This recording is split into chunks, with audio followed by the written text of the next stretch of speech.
ఇటీవల big boss Adireddy betting యాప్లపై ఓ video పెట్టాడు. తన పేరు మీద ఎవరో బెట్టింగ్ యాప్ ప్రమోట్ చేస్తున్నారని, తనకి ఆ బెట్టింగ్ యాప్లకు సంబంధం లేదని ఎస్పీ ఆఫీస్ కి వెళ్లి మరీ కంప్లైంట్ ఇచ్చాడు.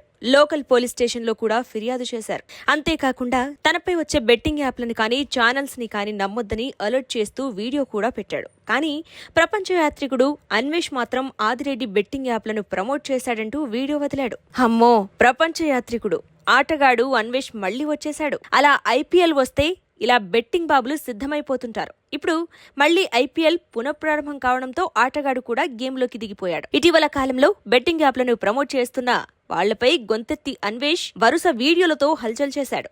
అయితే ఆధారాలు లేకుండా నోటికొచ్చినట్టు పేలడంతో కేసుల వరకు వెళ్లింది వ్యవహారం. ఆ దెబ్బతో ఈ బెట్టింగ్ వీడియోలను కాస్త గ్యాప్ ఇచ్చిన అన్వేష్ అలా ఐపీఎల్ మొదలైందో లేదో మళ్లీ వీడియో వదిలాడు. అయితే ఈసారి Bigg Boss reviewer cum contestant ఆదిరెడ్డిపై గురిపెట్టాడు. నేను బెట్టింగ్ యాప్లను ప్రమోట్ చేయను, బెట్టింగ్ యాప్లను ప్రమోట్ చేయడం తప్పు, నా పేరున ఎవరో బెట్టింగ్ యాప్లను ప్రమోట్ చేస్తున్నారు, నాకేం సంబంధం లేదు అని చెప్పిన ఆదిరెడ్డి బెట్టింగ్ యాప్లను ప్రమోట్ చేశాడంటూ వీడియో వదిలాడు అన్వేష్. ఆదిరెడ్డి ఎప్పుడు, ఎలా, ఏ విధంగా బెట్టింగ్ యాప్లను బ్యాన్ చేసిన యాప్లను ప్రమోట్ చేశాడో ఆధారాలతో సహా చూపించాడు అన్వేష్. తాజా వీడియోలో ఆదిరెడ్డి గురించి అన్వేష్ ఏం చెప్పాడంటే, బెట్టింగ్ యాప్ ఉద్యమం ఆగలేదు. ఈ రోజు మే 17 నుంచి ఐపీఎల్ పునఃప్రారంభమైంది కాబట్టి మన బెట్టింగ్ యాప్ ఉద్యమం కూడా పునఃప్రారంభమైంది. ఈ బెట్టింగ్ ఫ్యామిలీకి రాజు అంటే ఆదిరెడ్డి, బెట్టింగ్ రాణి శ్రీముఖి, వీళ్ళిద్దరూ కలిసి బెట్టింగ్ యాప్ ని ప్రమోట్ చేశారు. వీళ్లే కాదు, మన దగ్గర చాలా మంది ఉన్నారు, అందరినీ బయట పెడతా. ముందుగా ఆదిరెడ్డి విషయానికి వస్తే, ఆదిరెడ్డికి 2 యూట్యూబ్ ఛానల్స్ ఉన్నాయి. ఒకటి తనది, ఇంకొకటి వాళ్ల భార్యది. వీళ్లతో పాటు ఇన్స్టాగ్రామ్ అకౌంట్స్, ఛానల్స్ కూడా ఉన్నాయి. మనోడు బిగ్ బాస్ షోకి వెళ్లకముందు బిగ్ బాస్ రివ్యూలు చెప్పేవాడు. వాటి ద్వారా బిగ్ బాస్ షోకి కంటెస్టెంట్ గా వెళ్లాడు, భారీగా సంపాదించాడు. ఇతను బెట్టింగ్ యాప్స్ ని ఏ విధంగా ప్రమోట్ చేసేవాడంటే, ఇతను తన యూట్యూబ్ ఛానల్లో విశ్లేషణలు ఇచ్చేవాడు. ఆదిరెడ్డి ఫ్యాంటసీ టీమ్స్ తో వచ్చే వీడియోలకి వితౌట్ కేవైసీ డౌన్లోడ్ అని లింక్ ఇచ్చేవాడు. ఆ లింక్ లీగల్ కాదు, చట్ట విరుద్ధం. అతను ఫాంటా ఫిటా అనే బెట్టింగ్ యాప్ ని ప్రమోట్ చేశాడు. ఇది అతని ఛానలే అని చెప్పడానికి ఆధారం ఏంటంటే, లైవ్ లోకి వెళ్తే ఇతని వీడియోలు వస్తాయి.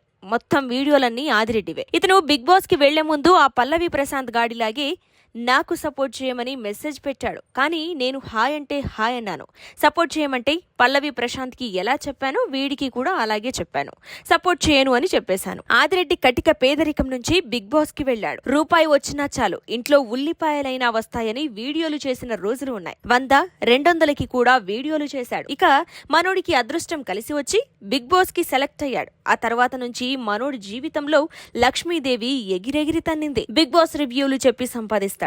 అదేం తప్పు కాదు, ఎవరి ఇష్టం వాళ్ళది. బిగ్ బాస్ రివ్యూలు చెప్పి ఫ్యాంటసీ యాప్లు, బెట్టింగ్ యాప్లతో పాటు చాలా టెలిగ్రామ్ గ్రూపులు, ఛానల్స్ ఉన్నాయి. కానీ ఇప్పుడు అవన్నీ డిలీట్ చేసేశాడు.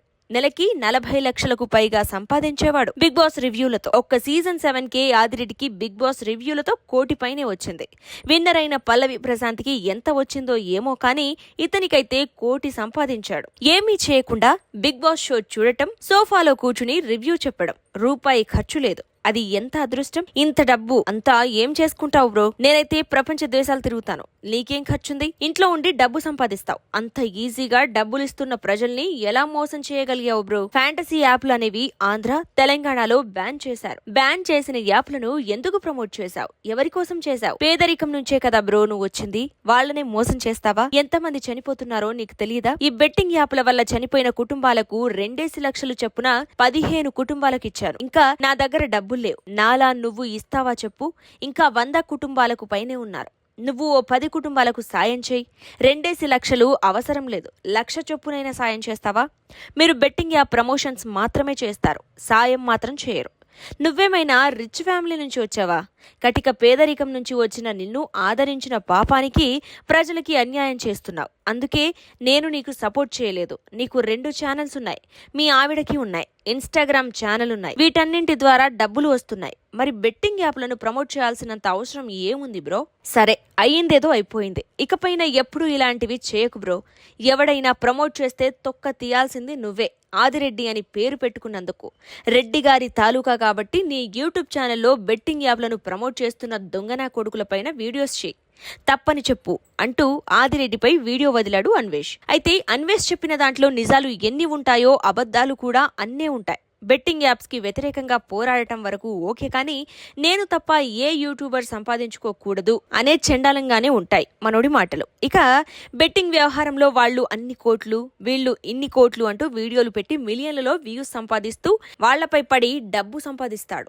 అయితే బెట్టింగ్ యాప్లను ప్రమోట్ చేసిన వాళ్ళని తాట తీయడంలో తప్పేం లేదు. ఆ విషయంలో అన్వేష్కి మద్దతుంటుంది, కానీ ఆధారాలు లేకుండా బురద చల్లేయడంతోనే అసలు సమస్యలు మొదలవుతాయి. పైగా ఆదిరెడ్డి తన పేరుతో ఎవరో బెట్టింగ్ యాప్లను ప్రమోట్ చేస్తున్నారని, వాటికి తనకి ఎలాంటి సంబంధం లేదని ఎస్పీ ఆఫీస్లో కంప్లైంట్ కూడా ఇచ్చాడు. కానీ ఇప్పుడేమో అన్వేష్ ఇవిగో ఆధారాలు అంటూ వీడియో వదిలాడు. మరి వీళ్ళిద్దరిలో ఎవరిది నిజమో ఎవరిది అబద్ధమో చూడాలి.